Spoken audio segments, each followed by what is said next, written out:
प्रभु की शरण ले लेना जीवन का एकमात्र कर्तव्य कर्म है। देखो, कई बार हमने आपको बताया, भारत सरकार आपको अगर भेजती है विदेश, तो आप अगर वहां शर्त रखते हैं कि हमें वहां मकान मिलना चाहिए, हमें ये सुविधा मिलनी चाहिए, पास सरकार है, पास कर दे, जाओ काम करके आओ। हमारा क्या काम? तुम हमारे स्वरूप को पहचान करके या अपने स्वरूप को पहचान करके जीवन मुक्त हो जाओ, जाओ मृत्यु लोक में। क्या चाहिए? दुल्हन चाहिए, लड़का बच्चा चाहिए, मकान चाहिए, सब व्यवस्था चाहिए, ठीक, जाओ, दिया। आए किस लिए हो? सरकारी काम से आए हो। साधन धाम मोक्ष कर द्वारा, पाई न जे परलोक संहारा। आप काहे के लिए आए हो? साधना करके भगवत प्राप्ति करने के लिए। सब मनुष्य शरीरधारी ये सुविधाएं आपको काहे के मिले? भगवत सेवा के लिए। नाथ सकल संपदा तुम्हारी, और हमारे जो मिली है वो आपकी सेवा के लिए। मैं सेवक समेत सुत नारी, बढ़िया भगवत प्राप्ति का उपाय है। आप नहीं रह सकते थे अकेले, इसलिए भगवान ने आपको परिवार की सुविधा दे दी, मकान दे दिया, व्यवस्था कर दी। अब आपने ये कर्तव्य भूल करके उसी को केवल कर्तव्य मान लिया, उसी को अपना मान लिया कि मैं इनका स्वामी हूं, ये मेरे बच्चे, मेरी पत्नी, मेरा परिवार, मेरी संपत्ति दी है सरकार ने। अब आप विदेश जब भारत सरकार के द्वारा भेजे गए थे, 40 साल 50 साल जो भी कार्य दिया गया, आप वापस आए, पूछा गया आपसे, जो आप सरकारी काम से गए थे वो काम किया? नहीं, बच्चे पैदा किए, उनको पढ़ाना लिखाना, ब्याह बर सब इतने काम थे, तो काम, तो आपको जानते हो क्या किया जाएगा? जेल में डाल दिया जाएगा, इसको दंड दो। क्योंकि जितनी भोग सामग्री सरकार ने दी थी वो अपने काम कराने के लिए दी थी, और इसने सरकारी काम कुछ नहीं किया, इसलिए दंड का अपराधी है, उसको दंड दिया जाए। यह अपराधी, इसको दंड का, ऐसे ही हमको दंड मिलेगा। साधन धाम मोक्ष कर द्वारा, पाए न जे परलोक सम, सो परत्र दुख पावई। परिणाम सिर धुनि धुनि पछताए, काल ही कर्म ईश्वर मिथ्या दोष लगाए। क्यों? क्योंकि जो ही तुम्हारा मृत्यु का समय आएगा, हर सरकारी सुविधा छीन ली जाएगी, तुम्हारा शरीर छीन लिया जाएगा, शरीर संबंधी छीन लिए जाएंगे, जितनी धन संपत्ति यश नाम सब हटा दिया जाएगा। अब बचे आप अकेले। कहां गए? सरकार के सामने। जिस काम के लिए भेजा गया था गए, वो काम किया नहीं। अब आपके पास कुछ है नहीं, क्योंकि सब सरकारी छीन गया। अब चलो सजा के अधिकारी तुम बनो, सजा भोगो, क्योंकि जिस काम के लिए गए थे वो तुमने काम बिल्कुल ठीक समझो। ऐसे ही हमें भगवान ने भेजा है, हर सुविधा हमें मिली है भगवत आराधना के लिए, भजन के लिए। प्रहलाद जी कह रहे इस मनुष्य जन्म में भगवान श्री हरि की शरण ले लेना ही परम कर्तव्य है। सावै पुंसाम परो धर्मो यतो भक्ति अधोक्षजे। परम धर्म क्या है? अच्युत भगवान श्री कृष्ण के चरणारविंद की अविरल भक्ति, अबाध भक्ति। अब आपको समझ में नहीं आ रहा? दुनिया में लाखों का मेला जुड़ा, हंसा जब जब उड़ा तो अकेला उड़ा। अकेले जाओगे, केवल अकेले, ना हाथ होंगे ना पैर होंगे तुम्हारे साथ, औरों की तो बात जाने दो। प्यारे, जिस काम के लिए आए उसको मत भूलो। आप आए हो मोक्ष प्राप्त करने के लिए, भगवत प्राप्ति के लिए। भजन करते हुए सारे व्यवहार कार्य करो, कोई मना नहीं। भगवान ने ही तुम्हें सुविधा दी है, उन भोगों को भोगो तुम, हम मना नहीं कर रहे। जो धर्म के अनुसार भोगना चाहिए, जो भगवान ने तुम्हें प्रसाद रूप से दिया है, पर अधर्म मत करो। अधर्म करोगे तो जिस कार्य के लिए आए उस कार्य को जान ही नहीं पाओगे। वो कार्य है भगवत प्राप्ति, और भगवान तुम्हारे अपने हैं। प्रहलाद जी कहे यदेश सर्वभूतानां प्रियात्मेश्वर सुहृद। नहीं जान पा रहे हो आप, आपको भगवान बहुत प्यार करते हैं। सही बात, जब पहले निकले थे तो ऐसा लगता था कि भगवान और हम, अब भजन करके हम मोक्ष प्राप्त करेंगे, भगवत प्राप्ति करेंगे। जब आगे बढ़े, मध्यकाल आया, तब ऐसा लगने लगा कि भगवान और हम दो तो है ही नहीं ना, ये तो भ्रम है। जब रिजल्ट की तरफ बढ़े तब लगा कि वही वो है और उनसे प्यारा कोई है ही नहीं। सुहृद, इतना प्यार। अब ये बर्फी रसगुल्ला तो है नहीं कि तुमको ऐसे दे दे, दिखा दे। ये सब यंत्र अंदर के जो अनुभव करते हैं, वाणी की सामर्थ्य नहीं बोल सके, नेत्र की सामर्थ्य नहीं कि तुम्हें दिखा सके। भगवान ऐसे नहीं कि कहीं कोई बैठे हैं, कहीं छिन छिन बिहरत संग, इतने प्यारे हैं, इतने उदार हैं, इतने नजदीक हैं। बस तुम क्या है कि ये जो और कुछ समेटे हो ना, इसलिए तुम्हें अनुभव में नहीं आ रहे। कहा कहो बड़ भाग, नित नित रति हरिवंश हित, नित बर्धत अनुराग। ऐसी उन्मत्तता छाती है, अपना कोई इतना बड़ा साथी हो जाए। भल्यो कोई बहुत बड़ा पदाधिकारी रोज तुमसे हाथ मिलाए, तुम उसके साथ खाओ पियो बैठकर, कैसा लगेगा आपको? है गर्भ में फूले घूमोगे। हम प्रियालाल के साथ खाते, प्रियालाल के साथ सोते, प्रियालाल के साथ खेलते। आप नहीं करते क्या? पर आप तन्मयता नहीं रखते। आप और कुछ भावना किए, जूठन किनकी पा रहे हैं? उन्हीं की तो पा रहे ना। आप नाचते किसके संग हो? क्या तुम ही नाचते हो? अरे वो भी नाचते हैं जब तुम नाचते हो, तुम्हारी दृष्टि नहीं, तुम देख नहीं पा रहे। हाँ, होड़ करके नाचते हैं तुम। अगर ऐसे करते हो तो आप देखो, जब संगीत बजेगा, कोई कुछ, अब बहुते नास्तिक हो या बहुते शुष्क हृदय हो तो कीर्तन हो, हम देखा है किसी किसी को कीर्तन हो, ऐसा लग रहा है कि पीट के खड़े किए गए। अरे कीर्तन हो रहा है, इतने इतने में क्या जाता है, राधा राधा राधा। हम देखा जैसे अचानक दृष्टि गई तो लगा कितना दुर्भाग्य है, वो ऐसे खड़ा है जैसे इस परिवार का पूरा नाश हो गया है। और वो मतलब एकदम ऐसे। आपको सच्ची कहते हैं, बात मान लेना, जब आप नृत्य करते हो ना, हमारे युगल सरकार पुलकित होते, वो तुमसे कम। हाँ, उन्हीं की इच्छा से तुम्हारे अंदर आनंद आ, वो आनंद सब उमग के आ जाते हैं, नाचने लगते हैं। वो दृष्टि आएगी, हरिवंश कृपा से आएगी, नाम से आएगी। इतने प्यारे हैं, तुम्हें कैसे बताएं वो वाणी का। जब कभी कोई बात आती है, जरा सा हम परेशान होते हैं ना, जरा सा परेशान होते हैं, तो जैसे बच्चा अपना परेशान हो तो माँ कैसे दुलार करती है, तुम्हें पता है? बैठाल के अपने हाथ फेरती है, दुलार करती। तुम क्यों चिंता करते हो, हम है ना। नाच पड़ते हैं। अरे जब कभी ऐसी बात तो लगता है इतना एकांत में जैसे कभी कि लाल, तब ऐसे दुलार मिलता है। तुम क्यों चिंता करते हो, मैं हूं ना। एकदम मस्ती आ जाती हो, नाच पड़ते हैं। या कितने कृपालु लाडली लाल। हम आपको कैसे बताएं? इस मनुष्य जन्म का एकमात्र परम कर्तव्य भगवान की शरण हो जाना। कहां है भगवान? ऐसे दोस्त हैं तो मैं फिर वही बस लड़खड़ा जाते कि अब कैसे बताएं। कल शाम की बात कर, नहा के स्नान करके और बैठे, जरा जैसे बच्चे कभी है तो कभी चर्चा ऐसे शरणागति की जरा सी बात आई, जरा सा ऐसे बस वो, अब वाणी की सामर्थ्य तो तुम्हें बताए, वो इतने नजदीक है, इतने प्यार करने वाले, एक सेकंड बर्दाश्त नहीं कर पाते, एक सेकंड बर्दाश्त नहीं कर पाते चिंतित होना। एक सेकंड, अगर एक सेकंड जरा तो एक सेकंड में मुमकिन, फिर तभी तो निहाल हो जाते हैं। और आपको गुप्त बताए, हमारे बाप है महादेव।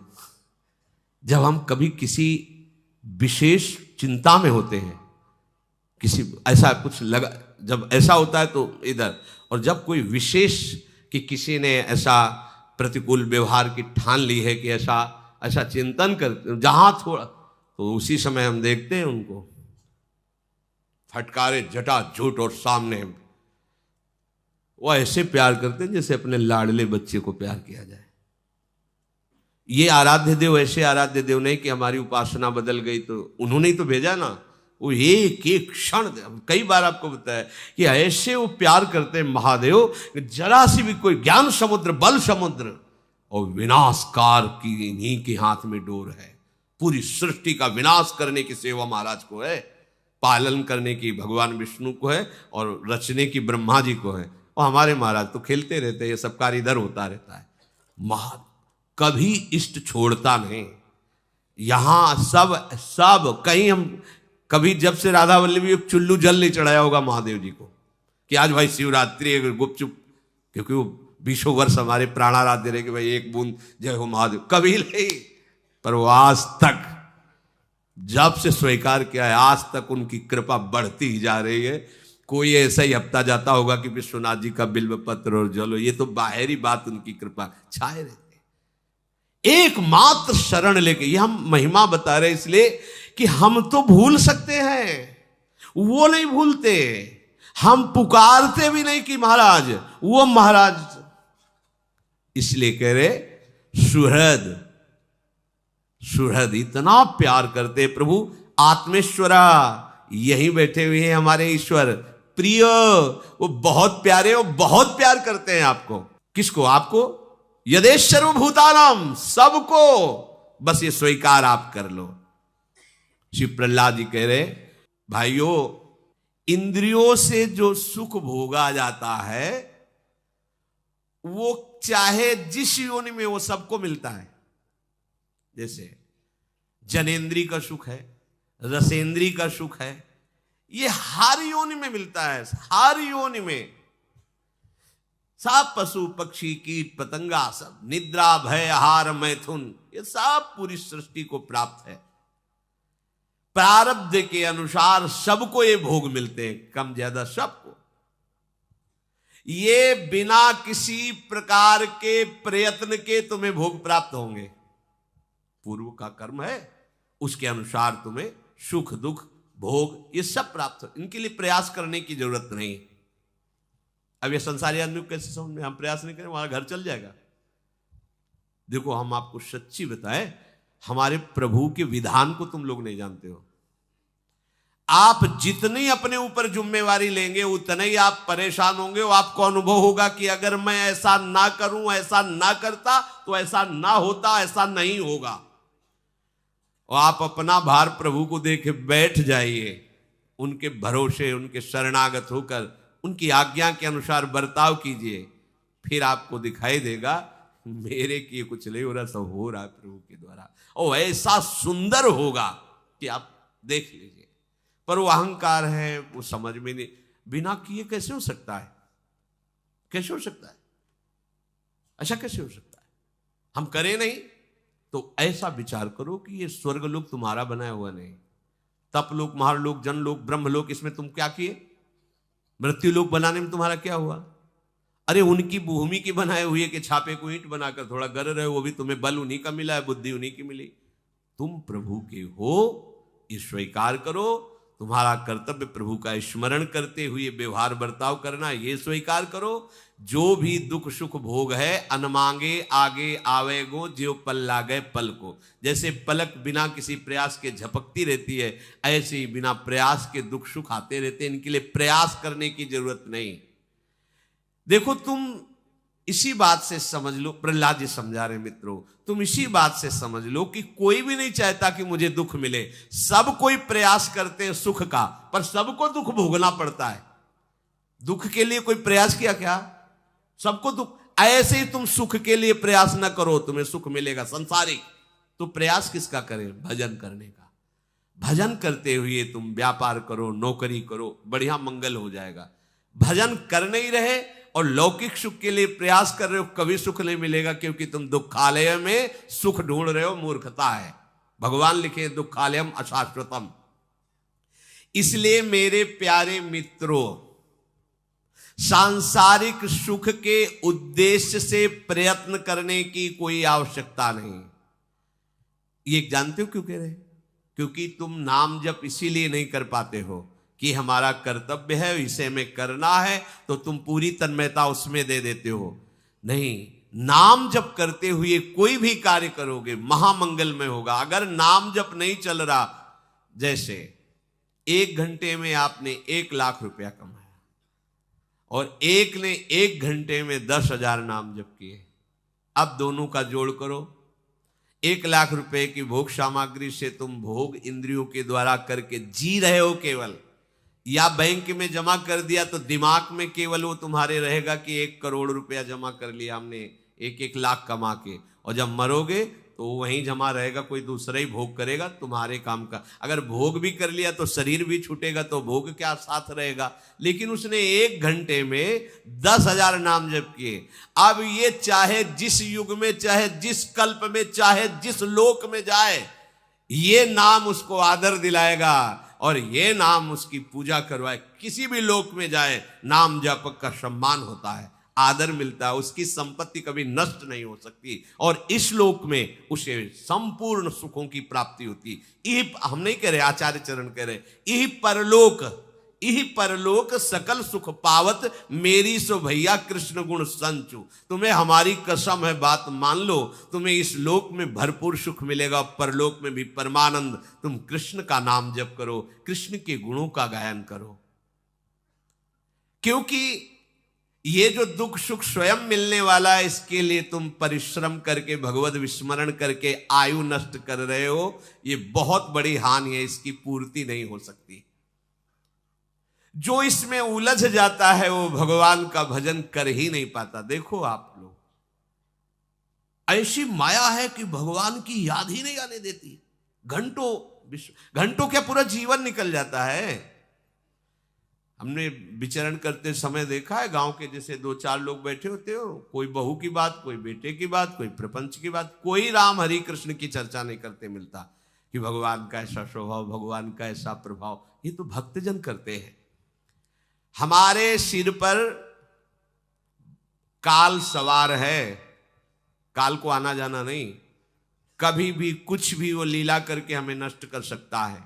इसलिए ये शरीर यद्यपि दुर्लभ है, फिर भी ये क्षण भंगुर है, पता नहीं कब नष्ट हो जाए। तो क्या करें, भजन करके हम अपना काम बना लें। भयानक रोग आ जाए, भयानक विपत्ति आ जाए, तो हम भगवान को न भूलें, ऐसा अभ्यास कर लें। जब कष्ट आता है ना, तो अगर आपका अभ्यास भजन का नहीं तो आप भजन नहीं कर सकते। या अधिक सुख आ जाए ना, तो आप भगवान, तो दोनों हमारे लिए भजन विरोधी बातें हैं, सुख या दुख। ऐसा अभ्यास करो कि अच्छे से अच्छी अनुकूलता आने पर भजन न छूटे और प्रतिकूलता आने पर भजन न छूटे। जो भजन का अभ्यास नहीं करता, तो जब शरीर स्वस्थ रहता है तो भोगों के भोगने में समय जाता है, और जब रोगग्रस्त हो जाता है तो भोगों का चिंतन और रोगों का चिंतन, भयानक कष्टमय जीवन। इसलिए बुद्धिमान पुरुष को चाहिए कि यावत स्वस्थ विदम कलेवरम यावत च दूरे जरा। जब तक तुम्हारा शरीर स्वस्थ है, बुढ़ापा दूर है, काम बना लो। अपने लोग जानते हो कैसे होते हैं? आग लगने पर कुआं खोदना शुरू करते हैं। आग लगने पर कुआं खोदना शुरू करते हैं। क्या? अब जब दिमाग काम नहीं कर रहा, बुढ़ापा आ गया है, पानी लेके पी नहीं सकते, तब चलते चलो सन्यास ले लेते हैं। किसका सन्यास लोगे? वैसे सन्यासी हो गए हो, किसका सन्यास लोगे? नारी मुई घर संपत्ति नासी, मूड मुड़ाए भय सन्यासी। तो भाव ना हो तो भी हो गए सन्यासी। अब क्या है? वास्तविक बात है, जब तुम्हारी इंद्रियां स्वस्थ हैं तब तुम धर्म पूर्वक चलते हुए भजन करो। नहीं, जब रोगग्रस्त बुढ़ापाग्रस्त हो जाओगे, ये सब केवल फिर वो केवल बाहरी वेशभूषा होती, भजन नहीं होता। हमने देखा है जो गृहस्थी से सन्यासी हुए, वो कोई बहुत है जो पहला अभ्यास किए रहा वही, नहीं तो जहां बैठे तो वही बातें संसार की होती है। देखा है, हमने देखा है। इसलिए ये होगा आग लगने पर कुआं खोदना, कि जब सब काम निपट जाएंगे तब भजन करेंगे। तो तुम निपट जाओगे, आग लगी, अब कुआं खोदने से क्या होगा? वो तो जब तक तुम इधर प्रयास कर रहे हो भस्म कर देगा। अब तो आग लग गई। बुद्धिमान पुरुष वही कि आग लग ना जाए, इसके लिए पहले से हम कुआं खोद के तैयार रखें। हमारा जीवन नष्ट ना हो जाए, इसके लिए हम भगवत भजन करके पर तैयार रहे। मरने के लिए हमारी तैयारी क्या है? जीने के लिए तो सब तैयारी कर रहे हो, पर जियोगे कहां? मरना तो पड़ेगा। मृत्यु लोक में हो तो मरने की तैयारी कौन कर रहा है? कोई तैयार हो रहा है मरने के लिए?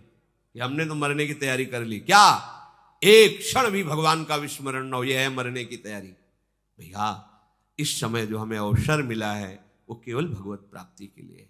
चूको मत। दिन प्रतिदिन कलिकाल बढ़ता जा रहा है, दिन प्रतिदिन भगवत भजन की असुविधा बढ़ती जा रही, दिन प्रतिदिन भगवान के प्रेमी महात्मा अंतर ध्यान होते चले जा रहे, दिन प्रतिदिन हमें ऐसा संग मिलता जा रहा है जो हमारी बुद्धि को हरि गुरु से बिलक कर दे।